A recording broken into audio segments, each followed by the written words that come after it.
In 1992, a controversial paper was published suggesting sperm counts have been dropping around the world over the last 50 years. However, this remains a matter of debate. It's notoriously difficult to determine sperm counts in the general population for an obvious reason. If you go ask men for samples, less than 1 in 3 tend to agree to participate. Finally, though, a study of tens of thousands of men studied over a 17-year period, and they did indeed find a significant decline in sperm concentration, about a 30% drop, as well as a drop in the percentage of normal-looking sperm. Most looked normal in the 90s, but more recently that's dropped to less than half.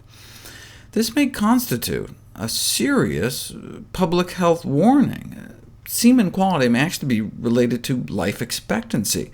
In a study of more than 40,000 men visiting a sperm lab during a 40-year period, they found a decrease in mortality was associated with increasing semen quality, suggesting that semen quality may therefore be a fundamental biomarker of overall male health.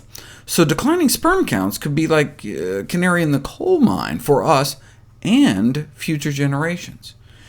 Even when defective sperm are capable of fertilizing an egg, creating a child with abnormal sperm may have serious implications for that child's future health. What role may diet play? In a previous video, I profiled a first-of-its-kind Harvard study suggesting that a small increase in saturated fat intake was associated with a substantially lower sperm count. But not all fat was bad. Higher intakes of omega-3s was associated with more favorable sperm shape. This may help explain why researchers at UCLA were able to improve sperm vitality, movement, and shape by giving men about 18 walnuts a day for 12 weeks.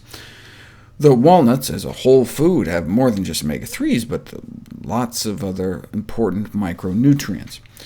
In a study of men aged 22 through 80, older men who ate diets containing lots of antioxidants and micronutrients, for example vitamin C, had the genetic integrity of sperm from much younger men. The antioxidants we eat not only end up in our semen, but are concentrated there. The amount of vitamin C ends up nearly 10 times more concentrated in our testicles than the rest of our bodies. Why?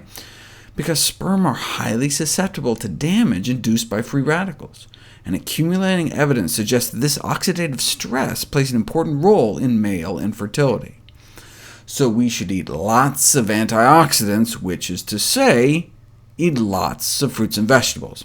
Why not just take antioxidant pills? Because in pill form, antioxidants may have unexpected adverse effects.